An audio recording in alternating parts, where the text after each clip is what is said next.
Rekordannya ini. Ini oh udah, ya udah Li, lanjut lagi Li.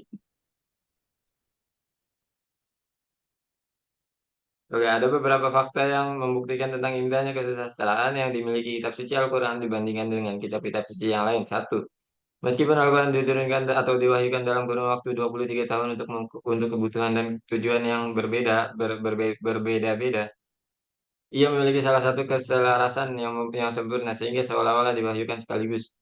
Dua, meskipun terkadang Al-Quran turun untuk menjawab pertanyaan-pertanyaan yang sama berulang-ulang dan berbeda-beda, namun tetap ada keselarasan di antara satu ayat dengan ayat yang lainnya, sehingga seolah-olah menjadi jawaban untuk satu pertanyaan saja. Tiga, meskipun Al-Quran berbicara kepada berbagai jenis orang yang tak terhitung jumlahnya, yang terpisah jauh antara satu dengan yang lainnya, dalam waktu, ruang, dan karakter yang berbeda, ia mempunyai penjelasan gaya bahasa dan cara pengabaran yang sangat jelas sedemikian rupa sehingga seolah-olah ia pada satu kelompok yang homogen. Empat, meskipun Al-Quran diwahyukan dengan gaya bahasa yang bermacam-macam untuk menyesuaikan dengan tingkat pemahaman, suasana hati, dan temperamen yang berbeda dari banyak orang. Namun bagian-bagiannya menunjukkan kesamaan, penyesuaian, dan kefasihan yang sangat indah sehingga seolah-olah ia sedang menyapa satu singkat pemahaman dan temperamen. Kemudian dalam pembahasan sejarah perkembangan linguistik Arab klasik. Sejarah perkembangan ilmu bahasa di dunia timur dimulai dari India kurang lebih 4 abad sebelum Masehi, hampir bersamaan dengan dimulainya sejarah ilmu bahasa di dunia barat dalam tradisi Yunani. Perkembangan di bahasa di dunia timur itu ditandai dengan munculnya karya Panini yang berjudul Vyakarana. Buku tersebut merupakan tata bahasa Sanskerta yang sangat mengagumkan dunia karena pada zaman sedini itu telah dapat mendeskripsikan bahasa Sanskerta secara lengkap dan seksama. Teristimewa dalam bidang fonologinya, sayangnya buku tersebut teramat sulit dipahami oleh orang awam. Hal itu disebabkan seorang muridnya bernama Patanjali terpaksa harus menyusun tafsir atau penjelasan yang diberi judul Maha Mahabasa. Karya Platini itu berdasarkan dorongan atau motivasi religius pada Brahmana dan Brahmacin. Dalam mengajarkan pengalaman isi kitab Veda yang kepada para pengikutnya tidak dilakukan secara tertulis melainkan secara lisan. Sebagaimana masalah asal-usul di bahasa Arab juga menjadi fokus kajian pemikir seperti filsuf, ulama mutakamilin, dan ulama bahasa sejak dulu. Mereka telah berusaha keras untuk memecahkan masalah ini, tapi kesimpulan yang mereka hasilkan tidak satu suara. Bahkan mereka terpecah menjadi beberapa pandangan. Jika diringkas menjadi sebuah teori, pandangan mereka tentang asal-usul bahasa terbagi menjadi 4 teori yang dikutip dari Al-Ham. Satu, teori At-Taufiq wal Ilham. Menurut teori ini bahasa manusia merupakan ilham atau wahyu dari Allah Subhanahu wa taala. Manusia tidak memiliki kemampuan yang diciptakan untuk menciptakan bahasanya. Dengan demikian manusia dalam hal ini bersikap taufiki. Kemudian teori kedua, teori at-tawadu wal istilah. Menurut teori ini bahasa diciptakan atau dual istilah oleh manusia atau terjadi karena kesepakatan manusia. Kemudian setelah itu mereka baru bisa mengungkapkan ini dan itu dengan kosakata yang disepakati bersama. Tiga, teori jam'u baina atau fiqh wal istilah. Teori ini adalah penggabungan antara teori yang pertama dan kedua, dan ulama yang menggabungkan keduanya adalah Ibnu Jinni, Abu Ali Al-Farisi, dan Abu Hasan Al-Rumani. Berikut ini pandangan Ibnu Jinni tentang asal-usul bahasa, apakah bahasa itu terjadi secara ilham atau islah. Empat, teori at-taqlid wal wal muhakat.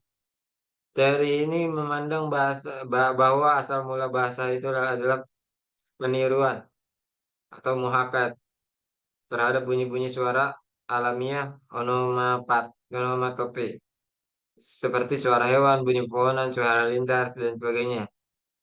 Di antara ulama yang mendukung teori ini adalah Ibnu Jinni.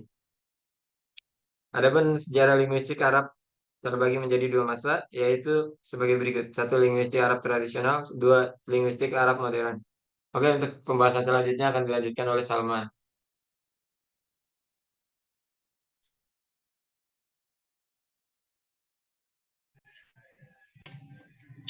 Mazhab Basroh. Basroh adalah kota kedua terbesar di Irak yang dibangun pada perkembangan Islam sekitar tahun 16 Hijriah. Tepatnya pada masa pemerintahan Khalifah Umar bin Khattab, ketika Utbah bin Ghazwan pergi ke selatan Irak, ia bertemu dengan Suwaid bin Qutbah ad-Duhli beserta kekuatan dari Bani Bakar bin Wa'il bin Tamim dan Bani Tamim yang sedang bergerak mendekati pasukan yang berdekatan dengan mereka di Persia. Utbah pun bergabung dengan tentara Suwaid lalu tinggal bersama di tenda-tenda. Akan tetapi Utbah berpendapat bahwa pasukannya membutuhkan tempat tinggal yang bisa dipakai nanti jika kembali dari berperang dan melindungi mereka dari dinginnya hujan. Utbah mengirim surat kepada Khalifah untuk meminta izin tentang gagasannya tersebut. Khalifah membalas dan memerintahkan supaya Utbah mengumpulkan pasukannya di suatu tempat dengan air, dekat dengan air dan terjaga. Jangan ada gunung dan sungai yang memisahkannya, dan meminta agar ditulis sifat tempat yang dimaksud. Maka Utbah menulis kepada Khalifah bahwa ia menemukan tempat yang tanahnya berkerikil, yang berada di ujung pedalaman, terdapat air dan bulu di dalamnya. Khalifah kemudian menyebutnya Basrah, dekat dengan sumber air, tempat perlindungan, dan juga tempat mencari kayu bakar. Beliau menyepakatinya untuk dijadikan tempat pemukiman tentara. Sebagaimana diketahui bahwa Nahwu sebagai suatu ilmu tumbuh dan berkembang di tangan para ulama Basroh. Sebenarnya Kufah telah melakukan hal yang sama, namun bagaimanapun juga Basroh lah sebagai pionir dan yang paling awal dalam hal ini.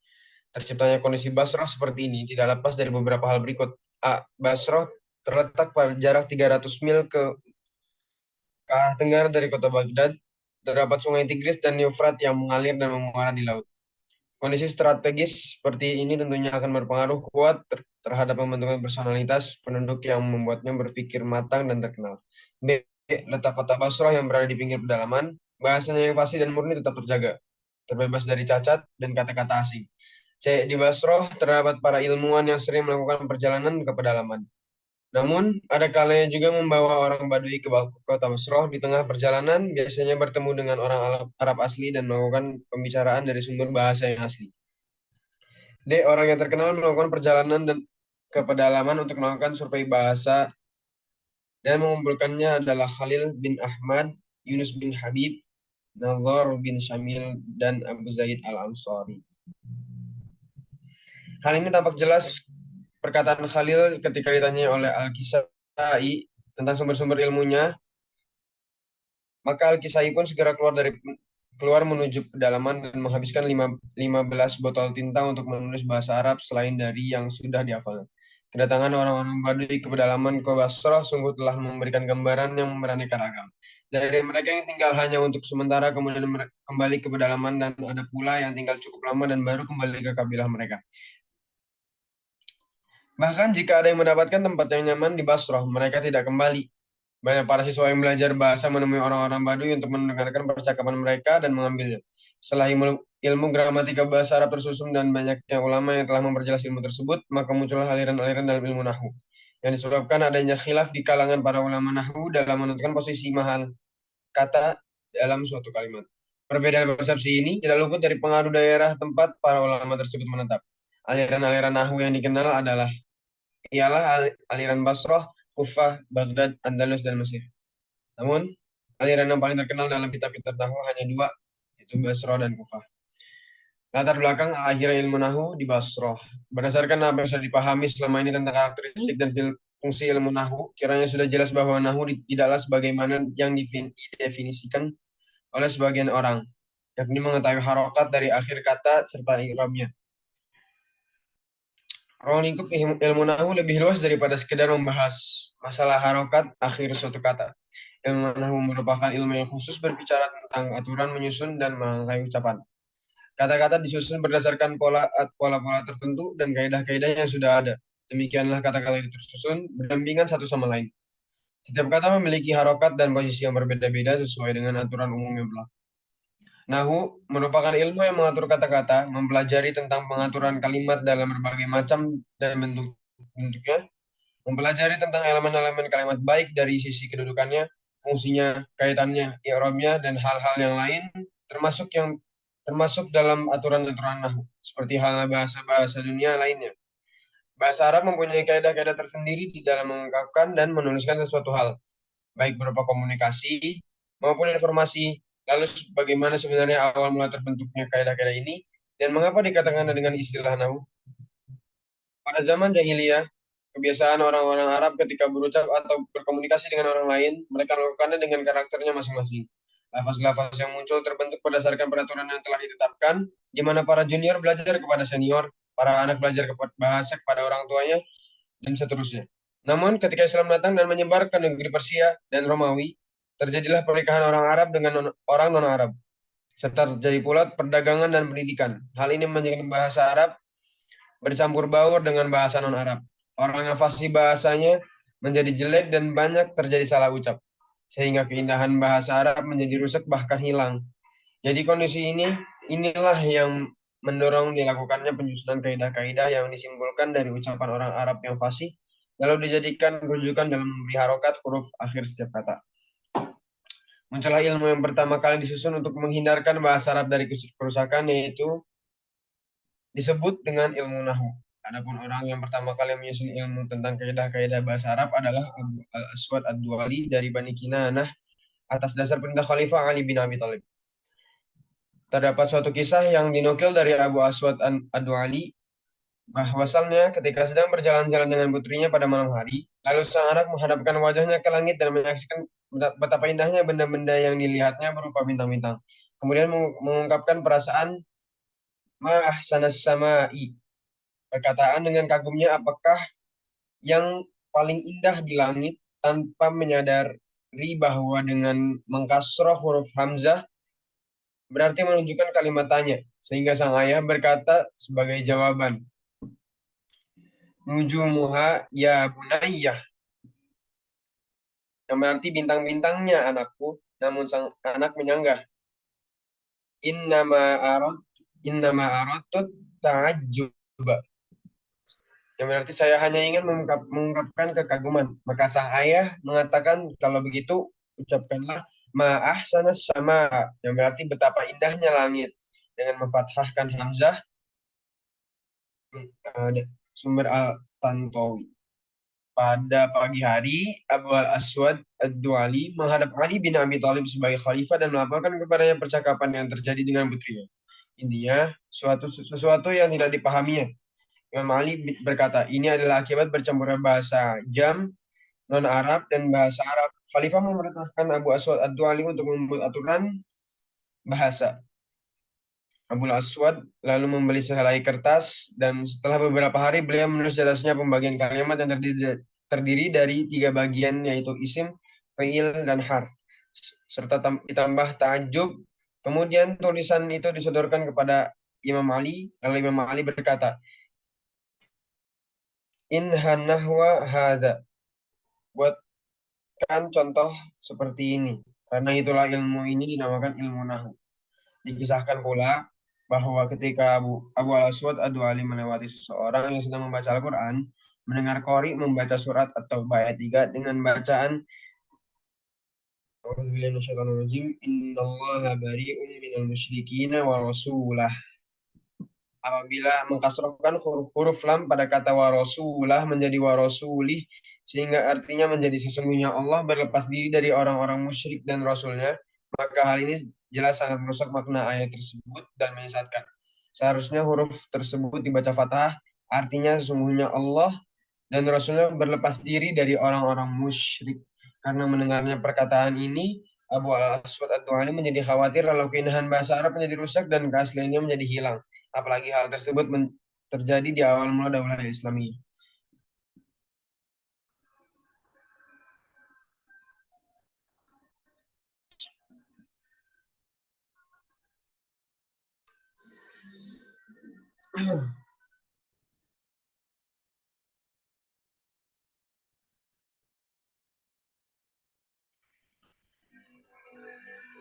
Hal ini disadari oleh Khalifah Ali bin Abi Thalib radhiyallahu an, sehingga ia memperbaiki keadaan ini dengan membuat pembagian kata bab inna dan saudaranya untuk idhofah, kalimat ta'ajjub, kata tanya dan selainnya. Kemudian Ali bin Abi Thalib berkata kepada Abu Al-Aswad Ad-Duali, inna hadzan nahwa. Ikutilah jalan ini dari kalimat ini, ilmu tentang kaidah bahasa Arab. Nah, udah. Lanjut, Salman. Disingkat ya. Udah di-record sama Caca. Lanjut. Disingkat. Ya. Apa nggak usah? Iya, disingkat-singkat aja bacanya. Lanjut ya. Jelaslah bahwa pertama kali meletakkan kaidah nahwu adalah Abu Al-Aswad Ad-Duali, baik itu dengan petunjuk dari Ali bin Abi Thalib atau dicetuskan sendiri. Sebagai pusat pengembangan ilmu pengetahuan, di Basrah terdapat berbagai macam majlis di dalam Masjid Basrah, di antaranya majelis kajian tafsir, ilmu kalam, bahasa, dan lain-lain. Para imamnya adalah penduduk Basrah sendiri yang berbangsa Arab, Persia, dan India, dan sebagian lagi orang-orang Baduy yang datang dari pedalaman. Di antara majelis-majelis yang ada adalah sebagai berikut. Majelis Himad bin Sulmah Sibawai ikut bergabung dalam majelis ini. Majelis Musa bin Siyar al-Aswari, Majelis Abu Umar bin al-Ila, dia mengajar qiraah, bahasa Arab, dan nahwu. Murid-murid yang berdesak-desakan di dalam majelisnya. Di antara majelis-majelis Basrah yang paling terkenal adalah Majelis Khalil bin Ahmad al-Farahidi.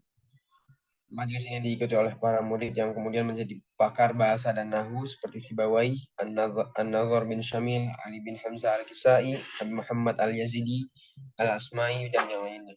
Yang kelima, Majelis Yunus bin Habib yang dipenuhi pula murid-murid. Di antara para pemimpin majelis ini yang terkenal adalah Abu Ubaidah al-Asma'i, Abu Zaid al-Ansari, Abu Muhammad al-Yazidi, Qatrab, Sibawai, Abu Umar al-Jurni, Al-Kisai, Al-Farra, Khalf Ahmar, dan Ibnu Salam Al-Jum'i. Halaqah Yunus dimulai pada masa Khalil dan mencapai kesempurnaan setelah wafatnya. Pada awal perkembangannya, nahwu masih merupakan ilmu dengan lingkup yang kecil. Abu Al-Aswad menemukannya dan kemudian dikuatkan oleh Imam Ali radhiyallahu anhu. Ilmu ini dapat diklaim yang bagus untuk berkembang di Basrah sesuai dengan keadaan Basrah waktu itu. Ilmu nahwu sangat diperlukan Basrah karena sangat banyak kesalahan bahasa di sana. Kaum muslimin non-Arab di Basrah sangat membutuhkan ilmu nahwu untuk memperbaiki bahasa, menghilangkan pengaruh bahasa asing, mendalami agama Islam, dan meningkatkan kedudukan mereka di kalangan orang Arab. Setelah Abu Al-Aswad meningkatkan kedudukan mereka sistematika ilmu nahwu, ternyata orang Arab bukannya dalam setelah masa Abu Al-Aswad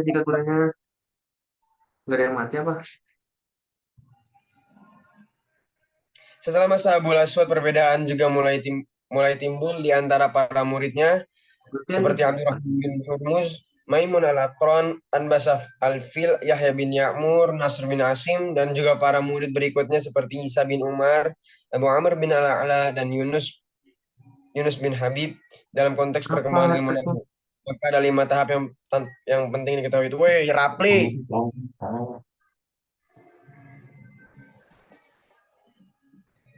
Satu, tahap penggunaan contoh dan dalil. Cara ini dipakai agar pendapat yang diambil benar dan sesuai dengan perkataan orang Arab. Abu Al-Aswad memakai cara ini ketika Bani Qusyair mempertanyakan masuknya ke dalam kelompok Syiah. Kemudian Abu Al-Aswad mengucapkan sebuah syair yang berbunyi,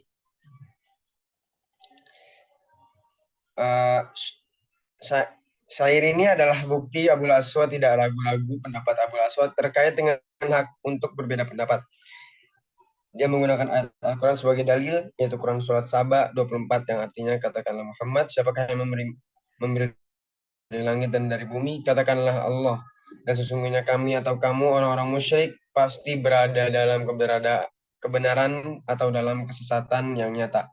Dua, penggunaan pendapat ulama terdahulu. Hal ini misalnya yang terjadi pada Abdullah bin Abi Ishaq yang membaca qul huwallahu ahadunillahus somad. Kemudian dia mendengar Nasr bin Asim membacanya dengan cara qul huwallahu ahadullahus somad. Karena bertemunya dua tanwin, Abdullah mengatakan kepada Nasr bahwa Urwah membaca ayat tersebut dengan tanwin. Tetapi Nasr mengatakan bahwa Urwah tidak baik, maka Abdullah membaca ayat tersebut tanpa tanwin seperti yang dikatakan oleh Nasr. 3, perbedaan pendapat. 4, pemeriksaan dan penafsiran. 5, pemberlakuan aturan nahwu. Mungkin selanjutnya bisa dilanjut dengan yang lain. Oke, lanjut dengan tokoh-tokoh mazhab Basroh ya. Nah, itu tuh ada 8 tingkatan generasi. Yang generasi pertama itu ada Abul Aswad Adwali. Nah, nama lengkapnya itu Zalim bin Umar bin Sufyan bin Jundal bin Ya'mur bin Halis bin Nufasa bin Uda Ibnu Du'al bin Abdu Manaf bin Kinanah. Dikatakan juga bernama Utsman. Dia itu seorang penduduk Basrah dan memiliki kekuatan ingatan. Abul Aswad termasuk orang yang fasih bacaannya. Dia belajar qiraah dari Utsman bin Affan. Yang kedua itu ada Abdurrahman bin Hurmus. Nama lengkapnya Abdurrahman bin Hurmus bin Abi Sa'ad Al-Madini Al-Aroj hamba Ibnu Rabi'ah bin Al-Haris bin Abdul Muthalib. Abdullah bin Al-Hay'ah meriwayatkan dari Abi Nadar bahwa Abdurrahman bin Hurmuz adalah orang yang pertama menyusun bahasa Arab dan dialah orang yang pertama yang paling tahu ilmu nahwu dan seorang keturunan Quraisy. Nah, ada juga beberapa kelompok dari karakteristik periode. Yang pertama itu ada tergabung dalam profesi qori. Yang kedua itu memberikan perhatian khusus terhadap lahan dalam kalam Arab dan dalam Al-Quran. Yang ketiga ada musaf-musaf diberi titik dengan i'rab yang dimulai oleh Abul Aswad Ad-Du'ali. Yang keempat ada awal penyusunan ilmu nahwu. Yang kelima itu tidak terdapat peninggalan berupa tulisan tentang generasi kecuali riwayat yang diklaim oleh Ibnu Nadim dan Kifti. Nah, ada juga generasi kedua yaitu Yahya bin Ya'mur al-Udwan al-Laisi. Nah, namanya itu Abu Sulaiman Yahya bin Ya'mur bin Washiqah bin Auf bin Bakar bin Yaskur bin Udwan bin Qais bin Ilan bin Mudar. Dia ini dari golongan Bani Lais. Dan yang kedua itu ada Maimun al-Akron. Biasa dipanggil juga Maimun bin al-Akron yang belajar nahwu dari Abul Aswad. Yang ketiga itu ada Anbasa al-Fi'il. Itu orang tuanya dari Mu'dan adalah dari Misan, kemudian berpindah dari Basrah dan bermukim di sana. Yang keempat itu ada Nasr bin Asim al-Laisi. Nama lengkapnya Nasr bin Asim bin Umar bin Khalid bin Hazam bin As'ad bin Wadi'ah bin Malik bin Qais bin Amir bin Lais bin Bakar bin Abdi Manah bin Ali bin Kinanah. Nah, karakteristik periode ini itu tergabung dalam profesi ahli qiraat dan ahli hadis. Yang kedua memiliki perhatian pada realistis lahan. Yang ketiga ada kesepakatan dalam memberi titik mushaf dan titik i'rab. Yang keempat memberikan titik mushaf dan titik harokat atas nasihat dari Hajjaj bin Yusuf al-Sakfi. Yang kelima terdapat tambahan atas penyusunan ilmu nahwu. Yang keenam belum terdapat peninggalan berupa tulisan.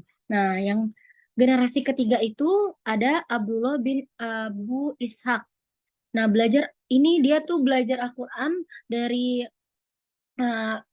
Yahya bin Ya'mur dan Nasr bin Asim dan belajar nahwu dari Maimun al-Akron.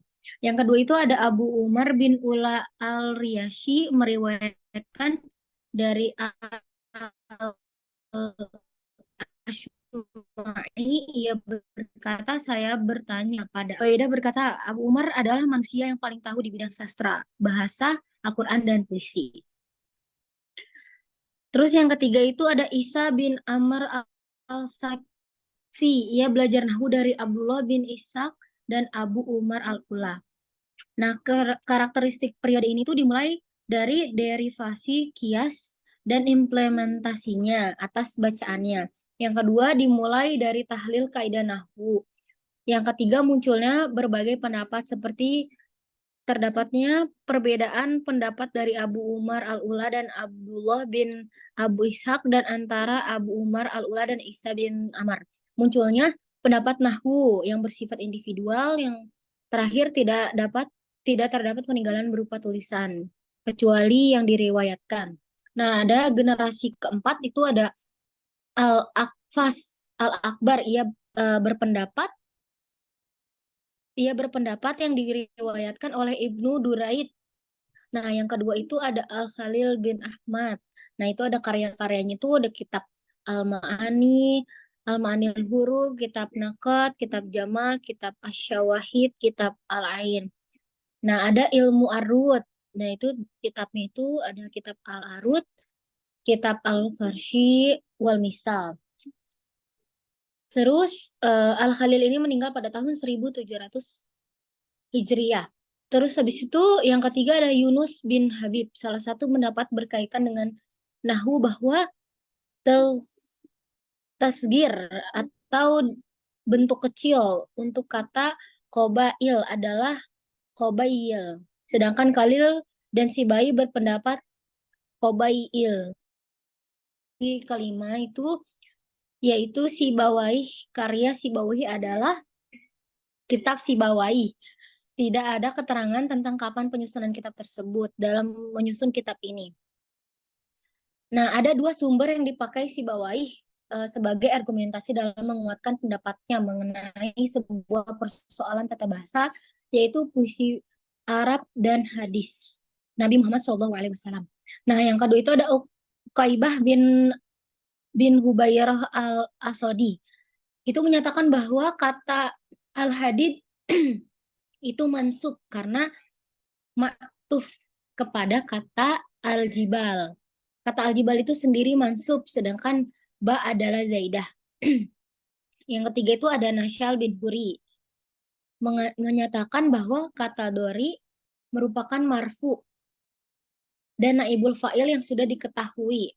Nah, yang keempat itu ada al-akhtal, menggunakan bentuk di atas untuk orang kedua ketika dia menggunakan bentuk harrotaikum ta'murunahuma.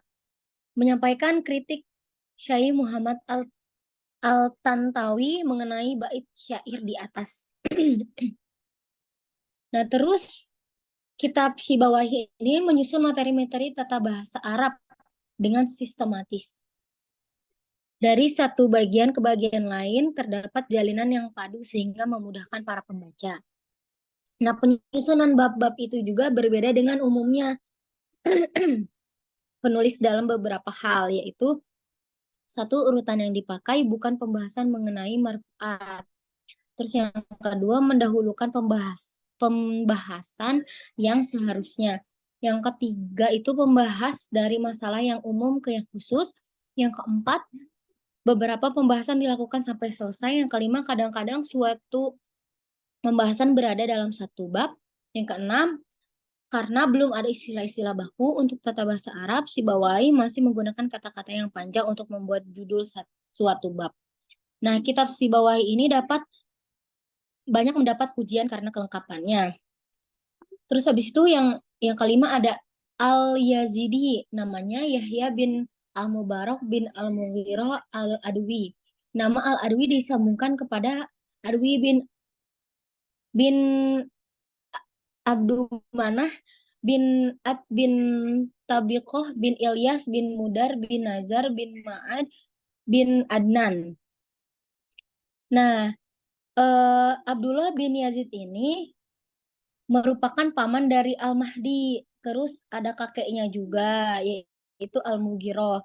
Terus nama Al-Yazidi ini kemudian diberikan kepada keturunannya. Al-Yazidi tinggal di Basrah. Dia belajar ilmu qiraah kepada Amr bin Al-Ala dan Nahu serta Karut kepada Khalil bin Ahmad. Nah, terus habis itu sedangkan Al-Kisai mengajarkan Al-Amin, Al-Yazidi Al-Kisai sering terlibat dalam perdebatan, tetapi Al-Yazidi sering menang. Terus beliau meninggal pada tahun 202 Hijriyah di Kusaran. Nah, pada masa ini, ilmu tata bahasa Arab memiliki beberapa kelebihan tata bahasa Arab, kitab-kitab yang disusun, dan adanya diskusi-diskusi. Mungkin bisa dilanjutin oleh Rahmi.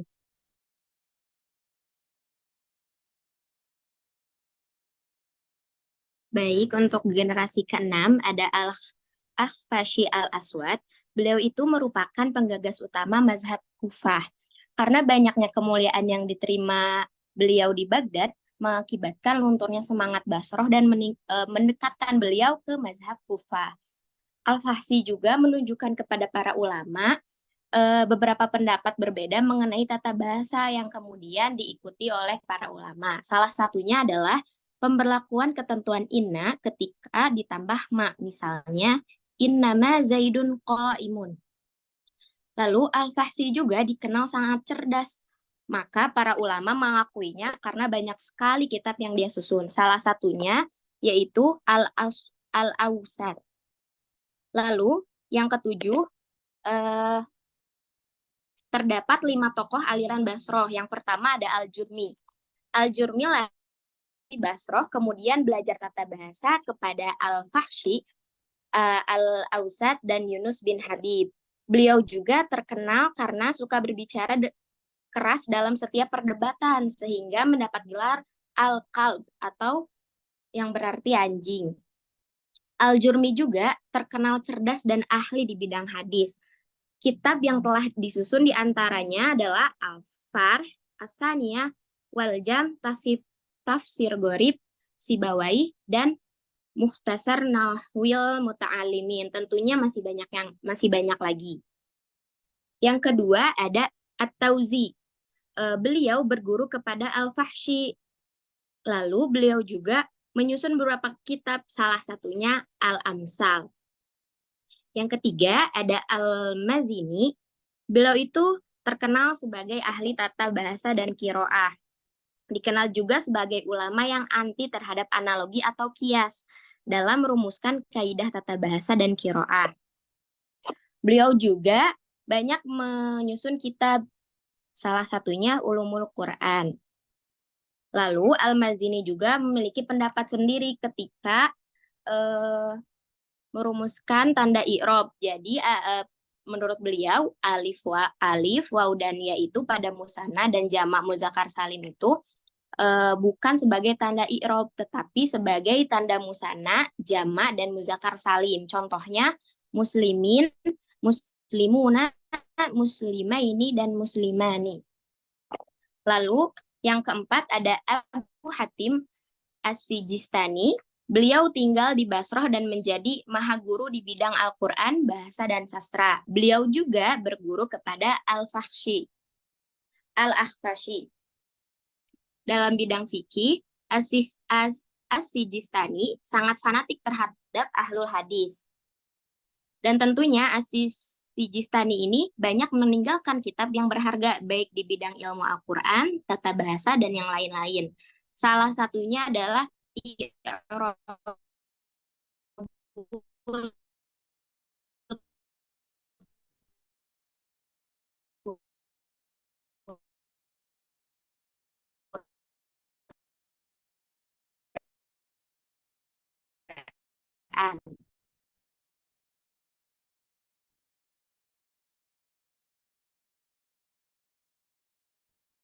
Lalu yang terkenal menuju tasrif, dan yang kedua mengarah pada kemudahan dalam merumuskan kaidah tata bahasa.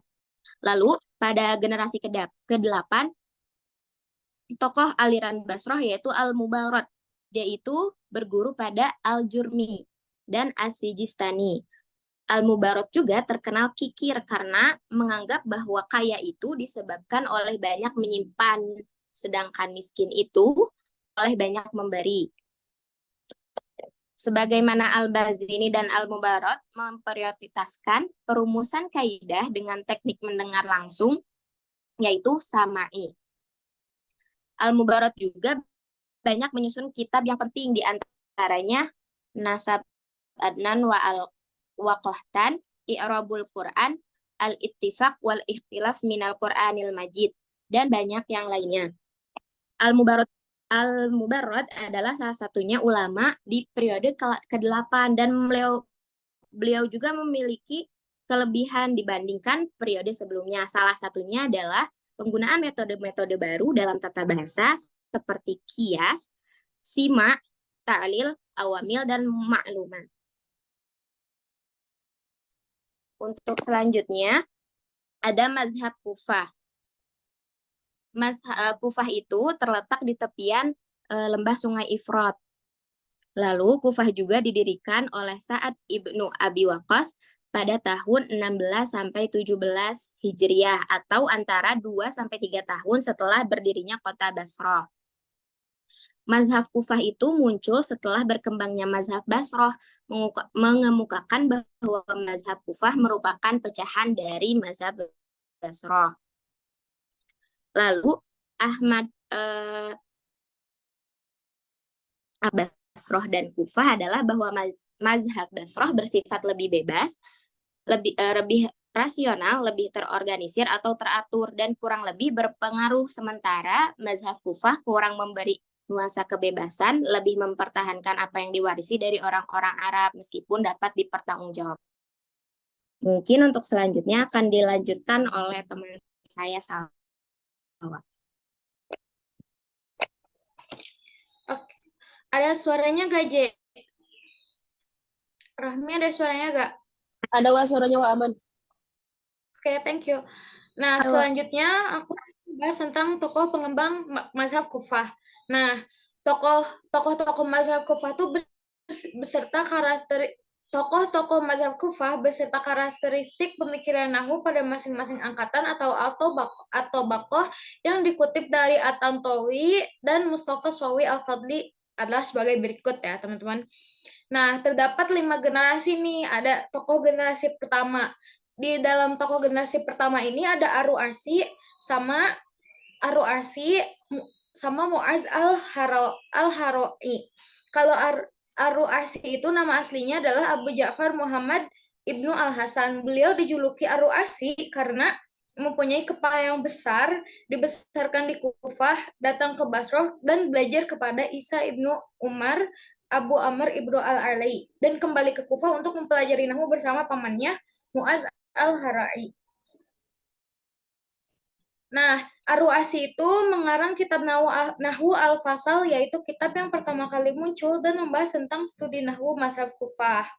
Terus yang kedua ada Mu'az al-Haroi. Nama aslinya tuh Abu Muslim Mu'az Ibnu Muslim al-Haroi. Nah, beliau itu tinggal di Kufah dan mendalami nahwu bersama anak dari saudaranya atau keponakan beliau adalah Ar-Ru'asi. Nah, jadi Ar-Ru'asi itu keponakannya Al-Harai ya, teman-teman. Al-Harai itu beliau tuh sangat mahir dalam menguasai nahwu dan shorof. Terus menurut Asyuyuti dan Jubaidi di dalam Al-Majumi, orang pertama yang menyusun buku tentang tasrif adalah Mu'az al-Harai. Jadi orang yang pertama nyusun tentang tasrif tuh Al-Harai ya. Nah, terus hasil pemikirannya itu, studi nahwu masih menggunakan pembelajaran mazhab Basrah dan belum ada pendapat yang dapat diperhitungkan sebagai pendapat asli dari ulama Kufah. Nah, kedua pendahulu nahwu mazhab Basrah ini telah memberikan dasar-dasar pijakan yang relatif sangat kuat dalam pembelajaran nahwu, meskipun kecenderungannya ini bermula dari kajian mereka terhadap nahwu mazhab Basrah. Nah, next buat generasi yang kedua ada Al-Kisai.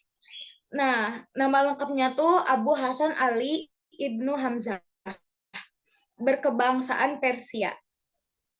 Nah, julukan bagi Abu Hasan Ali bin Hamzah tuh Al-Kisai. Sebagaimana diriwayatkan bahwa julukan tersebut diperoleh karena beliau menghadiri sebuah majelis Hamzah ibnu Habib Az-Ziyad dengan memakai baju kisai atau hitam yang mahal. Terus buat sumbangan pemikiran Al-Kisai itu yang pertama tuh diperbolehkan takkid, kata yang sebenarnya berhubungan, tetapi kata tersebut terhapus dalam penggunaannya dan digantikan oleh waw atau sebagai gantinya. Contohnya ja'alladzi darabtu nafsahu atau darabutuhu nafsahu gitu ya. Terus sumbangan pemikiran dari Al-Kisai yang kedua itu tambahan huruf jar dalam perkataan atau firman Allah yang positif, contohnya seperti firman Allah yang wayaghfir lakum min dunubikum walaqad ja'aka min naba'il mursalin.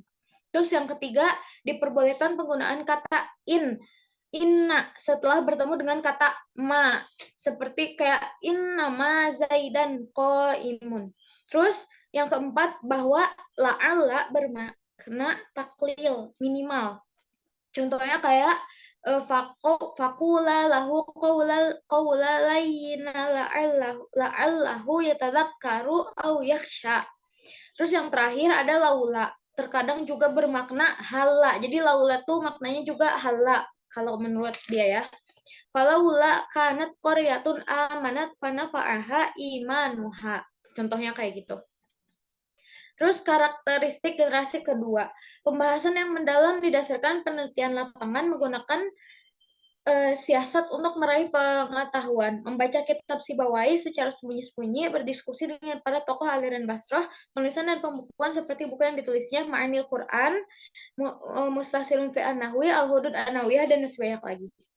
Nah, terus tokoh generasi ketiga ada Al-Ahmar, sama Al-Faro. Kalau pemikiran Al-Faro itu contoh mengakhirkan khobar apabila diawali dengan inna. Contohnya tuh kayak gini. Innal ilma nurun. Terus yang kedua, diperbolehkan menggunakan lam ibtidah pada verba ni'ma dan bisa. Contohnya kayak inna Muhammadan la ni'mar rajul. Terus yang ketiga, digunakan ila sebagai pengganti wa dalam perkataan maupun makna. Contoh seperti firman Allah Subhanahu wa taala, li alla yakuna linnasi 'alaikum hujjatan illal ladzina zalamu minhum.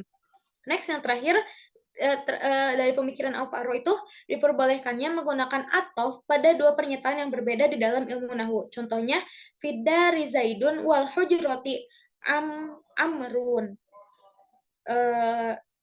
Habis itu ada Al-Lihyani. Al-Lihyani itu nama lengkapnya adalah Abu Hasan Ali ibnu Mubarak, sedangkan nama Al-Lihyan sebagai bentuk penghormatan terhadap liyannya. Nama aslinya tuh Abu Hasan Ali ibnu Mubarak. Kenapa dia disebut Al-Lihyani? Karena sebagai bentuk penghormatan karena terhadap jenggotnya, teman-teman. Nah, terus next ada yang terakhir karakteristik generasi ketiga ya.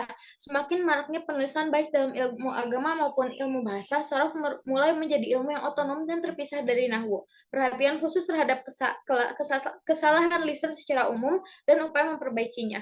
Mulai merebaknya perdebatan antara kelompok Kufah dan Basrah serta lahirnya istilah-istilah nahwu Kufah.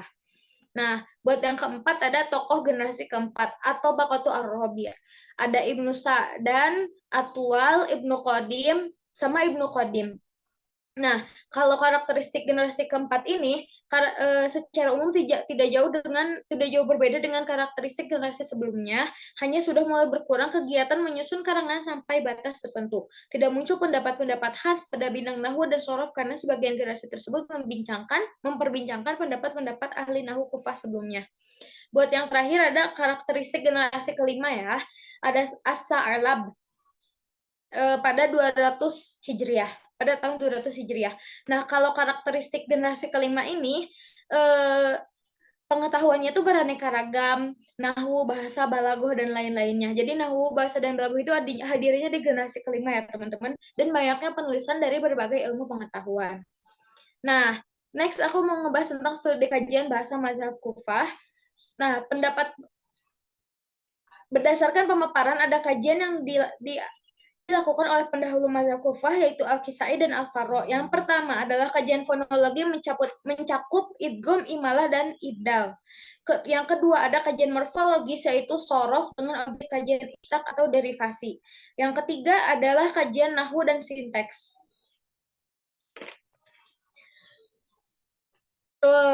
Untuk selanjutnya dilanjutkan oleh teman saya.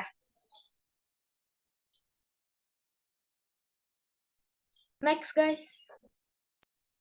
Oke, selanjutnya bakal saya lanjutkan. Ada kaidah-kaidah yang dihasilkan oleh mazhab Basroh. Eh, Kaidah-kaidah yang ditetapkan oleh kelompok Basroh menurut Tif tahun 1976 adalah sebagai berikut. Yang pertama, sifat hanya beramal pada nafi, istifham, dan mausuf. Baik itu secara maknawi, lafzi, maupun takdir atau dikira-kirakan. Yang kedua, merofakan mubtada adalah ibtida karena posisinya di awal kalimat. Yang ketiga, fiil harus muzakkar ketika digunakan untuk isim muzakkar dan harus mu'annas ketika untuk isim mu'annas. Yang keempat, masdar adalah asal dari kalimat, sedangkan fiil merupakan mushtaqnya. Dengan kata lain, masdar adalah asal dari fiil.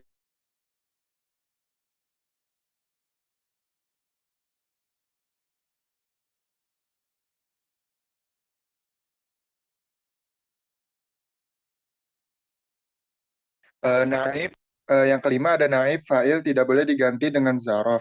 Jar majrur atau masdar selam ada maf'ul bih. Yang keenam, tamyiz harus terbentuk dari isim nakiroh.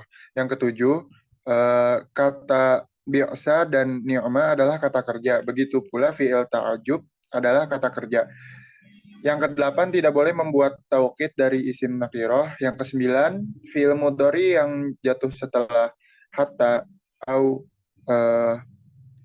faus faus sababiyah atau wawul ma'iyah dinasabkan dengan an yang harus tersimpan mudmar. Yang ke-10 fi'il mudhari mu'rab karena menyerupai isim fa'il. Yang ke-11 kai maka an tidak boleh ditampakkan tetapi harus mudmar atau tersimpan. Yang terakhir an yang sudah dibuang atau mahzufah tidak bisa beramal lagi atau tidak berfungsi menasabkan lagi. Kemudian Kufa juga membangun tradisi nahwunya sendiri yang berbeda dengan pendahulunya, yaitu tradisi yang telah dikembangkan di Basroh. Para ahli Kufa mendasarkan kaidah bahasanya dari kabilah yang bahasanya tidak populer dan dikenal tidak fasih seperti Bani Asad dan dari orang-orang Yaman yang sudah berasimilasi dengan bangsa-bangsa luar. Orang-orang Kufa dikenal sangat gemar membuat syair hingga pernah Sayyidina Ali memarahi mereka karena terlalu terlena dengan syair-syairnya.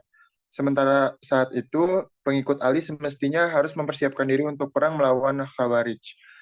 Ali berkata, kalau kalian terlalu asyik dengan membuat amsal-amsal dan mendeklamasikan syair-syair hingga melalaikan persiapan jihad ini, sungguh kalian telah disibukkan oleh kebatilan dan kesesatan. Di Kufa ini juga ada pasar Al-Kunasah, demonstrasikan kemampuan para ahli di bidangnya masing-masing. Meskipun perannya tidak seperti Al-Mirbat di Basroh, seperti telah disinggung di atas, tokoh pertama di bidang nahwu di kota ini adalah Al-Ru'asi dan pamannya Al-Harra. Beberapa kaidah yang dihasilkan oleh mazhab Kufah antara lain, adat yang pertama, adat yang menunjukkan makna tikror, mengikuti wazan fu'al dan maf'al, dan tidak boleh ditanwin. Yang kedua, kata jam'un dan jam jam'aun boleh dibentuk isim tatsniyah seperti ya tabani, aqta'ani, ajma'aka, dan lain-lain. Yang ketiga ada syart dan jaza dijazamkan dengan kaifa atau kaifama. Yang keempat bahwa inna fi nafi beramal atau berfungsi seperti amalnya.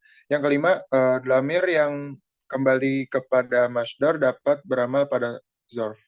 Yang keenam, isim boleh dijazmkan oleh an mudmarrah. Yang ketujuh, boleh membuat ataf mufrad. Yang kedelapan, kata hasa pada kalimat hasa lillah, lillahi adalah kata kerja fi'il. Yang kesembilan, kata khola ketika didahului oleh ma, maka tidak selalu kata kerja, tetapi dapat pula sebagai isim. Yang ke-10, dhamir muttasil yang ada pada fa'il dapat merujuk kepada kata yang posisinya jatuh sesudahnya. Yang ke-11, kaza boleh diidofatkan kepada isim mufrad atau isim jamak. Yang ke-12, boleh mengatofkan isim pada domir majrur tanpa mengikutkan huruf jarnya. Beberapa perbedaan lain terkadang hanya menyangkut istilah dan bukan masalah yang prinsip. Berikut peristilahan yang berbeda nama antara Basroh dan Kufah.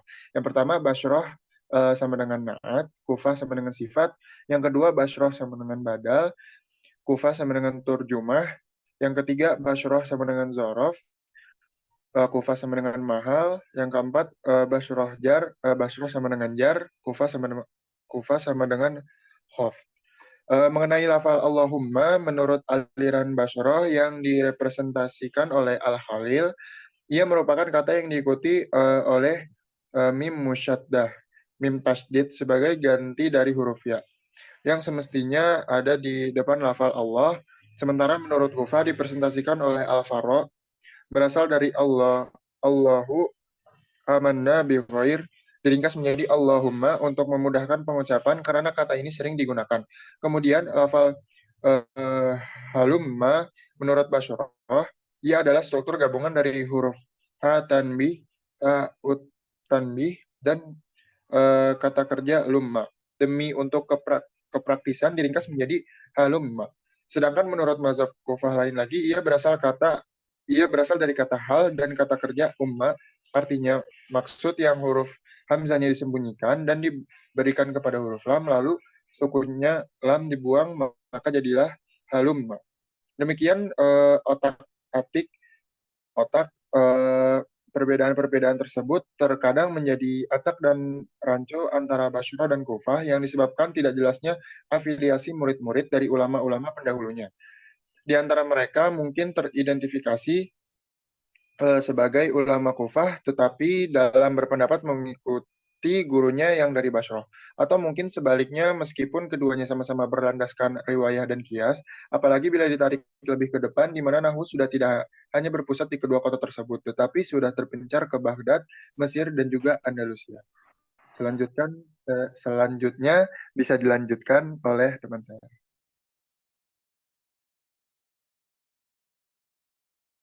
Boleh dilanjut Huri Caca. Oke. Lanjut ke pengaruh Al-Quran terhadap kajian linguistik pada bagian mazhab Andalusia. Kajian linguistik di kalangan bangsa Arab tumbuh dan berkembang dalam keluasaan Al-Quran. Hal ini terjadi karena para ulama muslim berdiri di depan teks suci Al-Quran sambil berusaha untuk memahami dan menjangkau maknanya. Ini dilakukan hanya dengan cara mengkaji dan memahami bagaimana bahasa Al-Quran itu. Oleh karena itu, kita akan menemukan banyak cabang pengetahuan dalam kaitannya dengan keluasaan Al-Quran tersebut, berawal dari ayat-ayat Al-Quran sebagai titik tolak. Udah. Oke, aku lanjut ya. Huri, Sip. Oke, kajian ini itu meliputi kajian terhadap makna lafaz, i'rab, qiraat, dan cabang-cabang pengetahuan lainnya. Kemudian, Dr. Abdul Al-Rajihi menjelaskan banyak peneliti yang berpendapat bahwa kajian linguistik di kalangan bahasa Arab, khususnya masalah nahwu atau gramatika Arab, bermula dari tersebarnya banyak lahan atau kesalahan berbahasa sebagai akibat dari masuknya bangsa-bangsa non-Arab ke dalam agama Islam. Artinya bahwa kajian nahwu ini muncul untuk menjaga Al-Quran dari apa yang disebut dengan lahan tersebut atau kesalahan. Menurut beliau, pendapat ini benar adanya, akan tetapi kebenaran tidak hanya sampai di situ saja. benar bahwa menjaga Al-Quran dari lahan merupakan salah satu di antara banyak sebab munculnya kajian linguistik Arab ini. Namun ia bukan merupakan sebab pertama dan bukan merupakan tujuan. Sebab pertama dan tujuan utama dari muncul berkembangnya kajian-kajian linguistik tidak lain adalah usaha untuk memahami nas Al-Quran sebagai sumber hukum yang mengatur kehidupan umat muslim. Tentu ada perbedaan yang sangat besar antara ilmu yang berusaha untuk memahami nas Al-Quran dengan ilmu yang berusaha untuk menjaga Al-Quran dari lahan. Berikut ini adalah sebagian kajian linguistik yang muncul di sekeliling Al-Quran. Yang pertama, makna lafaz Al-Quran. Para ulama Arab menaruh perhatian yang sangat besar terhadap lafaz-lafaz Al-Quran sejak masa-masa awal munculnya kajian linguistik Arab ini. Rasulullah Shallallahu Alaihi Wasallam pernah bersabda, siapa membaca Al-Quran lalu memahami i'rabnya, maka pada setiap hurufnya ia mendapatkan 20 kebaikan. Dan siapa membaca Al-Quran dengan tidak memahami i'rabnya, maka pada setiap hurufnya ia mendapatkan 10 kebaikan. Nah, para ulama mengisyaratkan bahwa i'rab yang dimaksud dalam ayat itu adalah mengetahui makna-makna lafaz Al-Quran. Jadi bukan i'rab dalam pengertian para nuhat atau ulama nahu yang mengartikan i'rab sebagai perubahan keadaan akhir kata karena adanya faktor yang mempengaruhinya. Membaca Al-Quran tanpa i'rab dalam pengertian ulama nahu tidak lagi disebut membaca dan sama sekali tidak berpahala. Perhatian terhadap makna lafaz Al-Quran ini sudah dimulai sejak zaman Rasulullah Shallallahu Alaihi Wasallam. Suatu ketika seorang Arab mendatangi Rasulullah dan bertanya tentang sebagian lafaz Al-Quran.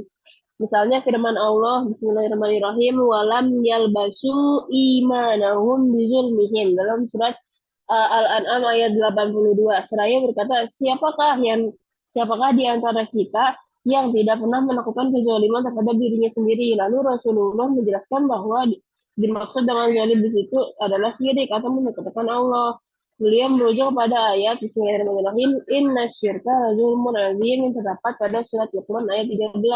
Nah, seperti yang kita ketahui nih, Al-Quran itu sesungguhnya turun dalam bahasa Arab yang fasih. Pada era Arab, dengan budaya bahasa yang juga sangat fasih, mereka mengetahui makna zahir Al-Quran.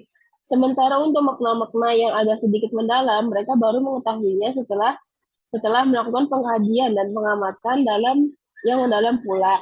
Dan dari jawaban Rasulullah terhadap pertanyaan-pertanyaan yang mereka ajukan. Oleh karena itu, Dr. Subi Solih dalam Mabahits fil Ulum Al-Quran mengatakan bahwa Rasulullah telah dianugerahi Al-Quran dan pengetahuan terhadap maknanya. Dari sini maka pada Rasulullah masih hidup, karya-karya yang berhubungan dengan ulumul Quran tidak diperlakukan karena maksudnya nggak diperlukan karena semuanya bisa ditanyakan kepada beliau gitu.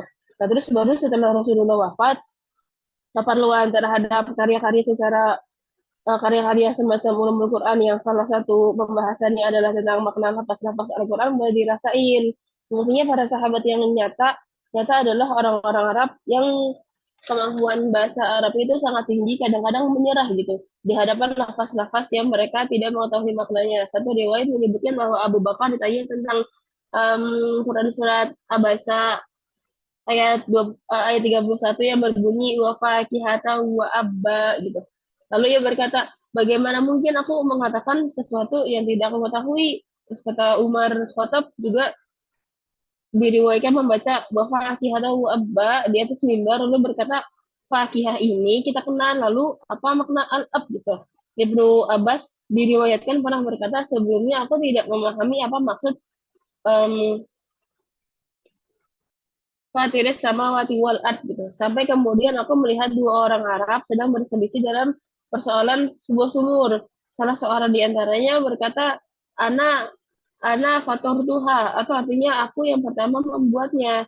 Dalam masalah makna lafaz Al-Quran ini, Abdullah bin Abbas mempunyai kedudukan yang sangat penting. Sampai-sampai Abdullah bin Mas'ud menggelarinya tarjuman Al-Quran atau penerjemah Al-Quran. Terus berkaitan dengan diskusi wacana makna lafaz-lafaz Al-Quran adalah kajian-kajian leksikologis yang dibuat oleh para ulama mengenai nama-nama Al-Quran.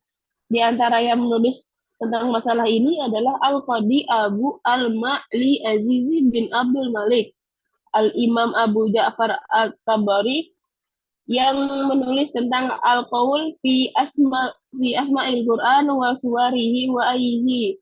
Juga Abu Al-Qasim Al-Husain bin Muhammad yang dikenal dengan nama Al-Raji Al-Qasim bin Salman yang menulis Lugot Al-Qawail wal Waridah fil Al-Quran.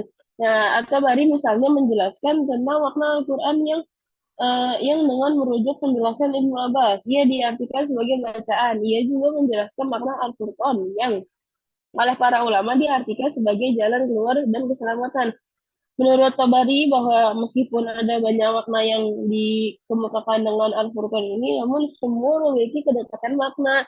Dia sendiri mengartikan Al-Furqan sebagai pembeda dan pemisah antara dua hal. Al-Quran dinamakan Al-Furqan karena ia memisahkan antara yang hak dan yang batil. At-Tabari juga menjelaskan makna Alkitab, zikir, dan nama-nama Al-Quran lainnya.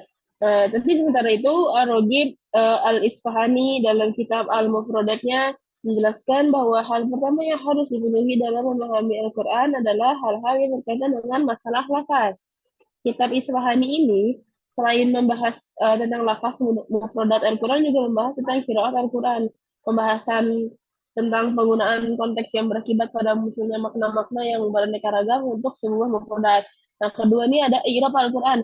Secara bahasa, i'rab berarti menjelaskan seperti ucapan Arab, roba an nafsihi, atau ia menjelaskan tentang dirinya. Sementara pada Mu'jam Al-Wasit ada beberapa makna i'rab yang kebanyakan berkisar pada kejelasan dan kefasihan dalam berbicara. Sementara secara istilah, i'rab adalah perubahan yang terjadi pada akhir kata rofa, nasab, jar, dan jazm oleh karena adanya amil atau funktor. Nah, persoalan i'rab ini mendapatkan perhatian yang sangat besar dari kalangan ulama muslim oleh karena i'rab merupakan salah satu perangkat yang harus dipenuhi oleh mereka yang hendak menafsirkan Al-Quran. Sebegitu besar perhatian terhadap masalah i'rab ini sampai-sampai ada ulama yang menjadikan i'rab Al-Quran ini sebuah ilmu dan menganggapnya sebagai cabang ilmu tafsir dan bukan cabang ilmu nahwu. Ada banyak kitab tentang i'rab Al-Quran yang ditulis oleh para ulama mendapat perhatian para muhakkik untuk diterbitkan. Antara lain, Mushkil i'rab Al-Quran kayak Abu Muhammad Naki bin Abi Thalib Al-Kashi. Dalam pendahuluan kitab ini, penulis mengumumkan bahwa ilmu yang paling utama adalah ilmu mengenai kitab Allah dan ilmu tentang i'rab merupakan keharusan bagi mereka yang hendak mengkaji Al-Quran. Bahkan i'rab merupakan cabang ulumul Quran yang paling penting. Karena dengan i'rab ini seseorang akan selamat dari lahan mengetahui hukum-hukum lafaz, memahami makna yang ada berbeda dengan perbedaan harkat. Nah, dengan demikian ia akan mengetahui apa sebenarnya yang dikehendaki oleh Allah dalam sebuah ayat Al-Quran. Cukup bisa dilanjutkan oleh Caca.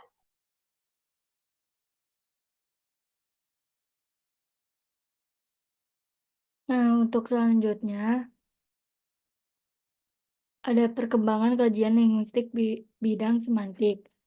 Menurut Tiwaldi dan Wahab, mendefinisikan semantik sebagai kajian terhadap makna, tanda, dan representasi, baik secara mental maupun linguistik. Tujuan akhir dari kajian semantik adalah membangun teori tentang arti dari suatu bahasa. Menurut menurut Leonard, makna ditentukan oleh struktur dan struktur yang dimaksud adalah struktur luar. Teori bahasa bukanlah hasil dari proses batin, akan tetapi hasil proses dari luar diri manusia yang digambarkan.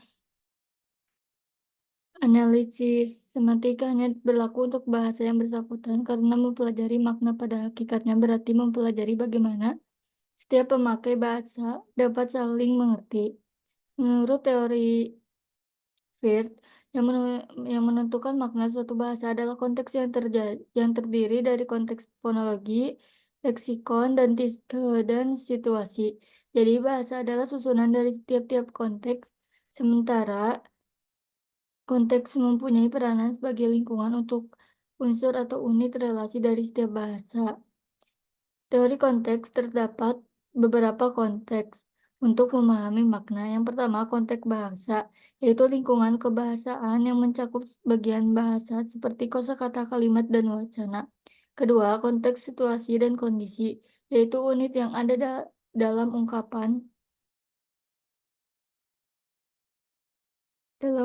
ungkapan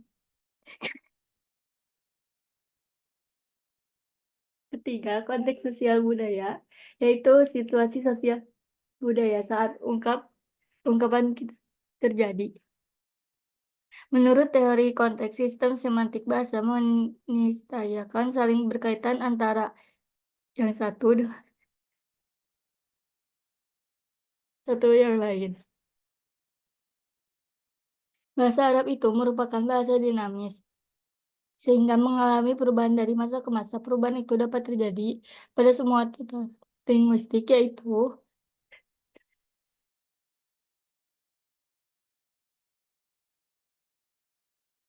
fonologi, morfologi, dan sintaksis. Dinamika bahasa disebabkan hasil dari kebudayaan manusia karena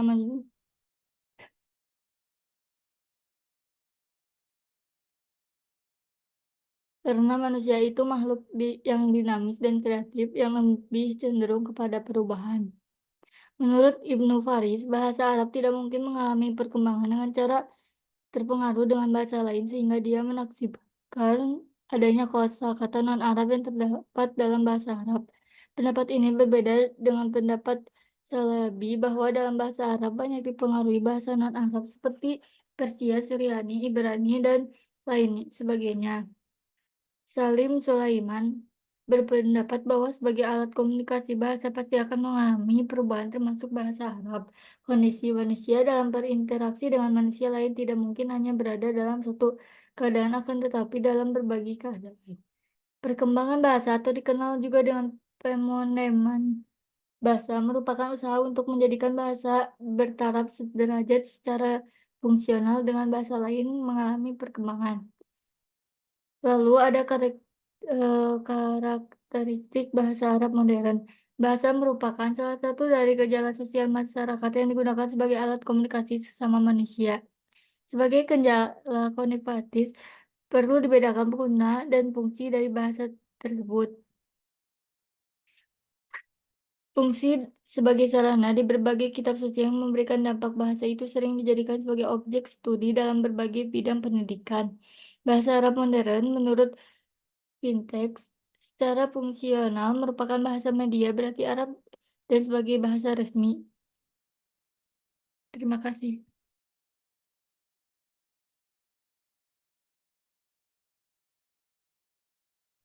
Oke, mungkin udah semua ya. Buat teman-teman, makasih banyak atas penjelasan materinya. Mungkin kita bisa tutup aja diskusi pada pagi hari ini. Assalamualaikum warahmatullahi wabarakatuh. Waalaikumsalam warahmatullahi wabarakatuh. Terima kasih.